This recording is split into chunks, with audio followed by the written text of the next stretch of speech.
ઉપરવાસમાં પડેલા ભારે વરસાદથી નળકાંઠાના ગ્રામ્ય વિસ્તારમાં જળમગ્ન સ્થિતિ।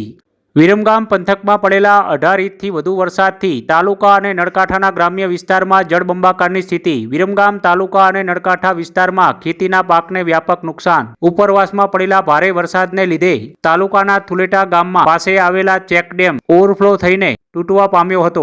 ચેકડેમ તૂટતા મોટા ભાગના ગામોમાં જળમગ્ન સ્થિતિ સર્જાઈ હતી, જ્યાં જુઓ ત્યાં પાણીની સ્થિતિ જોવા મળી રહી છે। ભારે વરસાદના પાણીથી વિરમગામ નળકાંઠાના થુલેટા ગામમાં આવેલો ચેકડેમ તૂટવા પામ્યો હતો। 14થી વધુ ગામોમાં જળમગ્ન સ્થિતિમાં જોવા મળી રહ્યા છે। વિરમગામ તાલુકા અને નળકાંઠામાં 42,000 હેક્ટરથી વધુ વાવેતર અને ઊભા પાકને નુકસાન પહોંચ્યું છે। ચાલુ સિઝનમાં ડાંગર, તુવેર, કપાસ, બીટી કપાસ, એરંડા, અડદ, મઠ સહિતના પાકોનું વાવેતર કર્યું હતું। ઊભા પાક અને વાવેતરમાં મોટું નુકસાનની ભીતિ ખેડૂતો જોઈ રહ્યા છે। વિરમગામ તાલુકા અને નળકાંઠાના 14 ગામોમાં ડેમમાં પાણી ફરી વળતા થુલેટા, કોડા, અસલગામ, જેતાપુર, કરણગઢ, નાની કિશોલ, મોટી કિશોલ, કાયલા, વેકરિયા, શાહપુર, જેજરા, સુરજગઢ, કરણગઢ સહિત પંથકમાં ખેતીમાં મોટું નુકસાન જોવા મળી રહ્યું છે। અનેક ગામોમાં મકાન ધરાશાયી થવાની પણ ઘટનાઓ બની છે। સદનસીબે કોઈ જાનહાનિના સમાચાર નથી। ખેડૂતો દ્વારા તાત્કાલિક સર્વે કરાવીને વળતરની માંગ સરકાર પાસે ખેડૂતો કરી રહ્યા છે।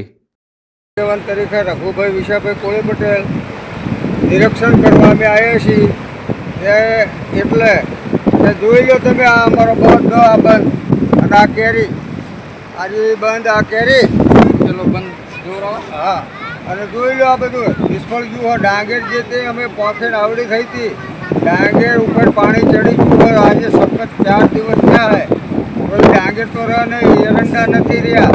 પછી જે ગાયોને ખવડાવવાનો કે ડૂબાને ભેંસનો ચારો જે ગાયોને ખવડાવવાનો હતો એ બધો સાફ થઈ ગયો હોય, બહાર એટલે સરકાર શ્રીને અમારે નમ્ર વિનંતી છે કે તાત્કાલિક યુદ્ધના ધોરણે કૃષિ મંત્રી શ્રીને અમારે કહેવાનું કે ભાઈ તમે જે આપણા ભાઈ શ્રી હાર્દિકભાઈના જે જન્મદિવસના દિવસે હાજરી આપી હતી નળકંઠા વિસ્તારની અંદર, તો અત્યારે તાત્કાલિક તમે નિરીક્ષણ કરો અને તાત્કાલિક નિરીક્ષણ કરીને તમે અમારા ખેડૂતોના નળકંઠાના જે તે 14 ગામ હોય 14 ગામની અંદર આ પરિસ્થિતિ છે। અમારો ડેમ ફૂટતા કોડા, ઢુલેટા, અસલગામ, જેતાપુર, કરણગઢ, નાની કિશોલ, મોટી કિશોલ, કાયલા અને વેકરિયા સુધી પાણી છે અને આમ શાહપુર, સુરજગઢ, જેજરા તો અત્યાર સુધી અમારા જિલ્લાના ડેલિગેટ કે તાલુકાના ડેલિગેટ કે કોઈ પ્રતિનિધિ કોઈ પણ આ કાંઠાની અંદર આ ઢુલેટા ડેમ આટલો ફૂટ્યો, જાનહાનિ થાય એવું થયું પણ કોઈ ફરકવું નથી। તો સરકારશ્રીને નમ્ર વિનંતી છે કે તાત્કાલિક અમને જે તે 42-44 જે હેક્ટર આવતા હોય એ પ્રમાણે સહાય આપો, નકર અમારા ખેડૂતો આજે દેવાદાર છે પણ દેવાદાર છે એથી નથી કોઈ ગળો ભાવ ખાશે, કોઈ રાજ્યમાં વિલોપન કરશે તો જવાબદારી સરકારની રહેશે। કોઈ પણ પ્રતિનિધિ આ ડેમ અમારો ફૂટ્યો પણ કોઈ પણ નિરીક્ષણ કરવા હજુ તારીખ સુધી આવ્યા નથી।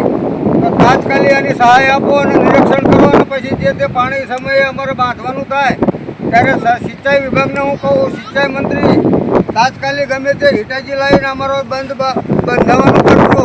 તો અમે ખેડૂતો જેવી શક્તિ વિનંતી છે મુખ્યમંત્રી શ્રી ભૂપેન્દ્ર કાકાને કે તાત્કાલિક આની નોંધ લે અને તાત્કાલિક ખેડૂતોની સહાયમાં બેંકના એકાઉન્ટમાં સહાય નાખે અને સર્વે કરવો તો કરો, નકર તમે ગામ સેવક તલાટીને મોકલો અને જોઈ લો તમે અમારી પરિસ્થિતિ એટલી સમીક્ષા કરો। અને ઉપર બેઠેલી સરકાર કેન્દ્રની આપણી ડબલ છે। તો હું ખેડૂત આગેવાન તરીકે રઘુભાઈ વિશાભાઈ ગામ થુલેટા ખેડૂત વતી અને ખેડૂત આગેવાન તરીકે હું બધાને નમ્ર વિનંતી કરું, સરકાર આપણી છે અને હું જનસંઘ વખતનો છું તો હું પણ બીજેપીનો તો તાત્કાલિક યુદ્ધના ધોરણે આ ખાતામાં પૈસા નાખી અને અમારા આજે સખતમાં સખત ગામમાં પાણી કરી ગયું હોય તો અમારા 70 થી 80 ઘર પડી ગયા છે। તાત્કાલિક એ સહાય આપો અમને। ખેડૂતો રાતે 2 વાગે અમે માણા દબાણા નથી પણ એમનો હંસ પલ્લી ગયો, અનાજ પલ્લી ગયા, એરંડા પલ્લી ગયા। તો તાત્કાલિક નિરીક્ષણ કરો ને તાત્કાલિક અમારે છે ને સહાય જોયું, બીજું કંઈ નહીં।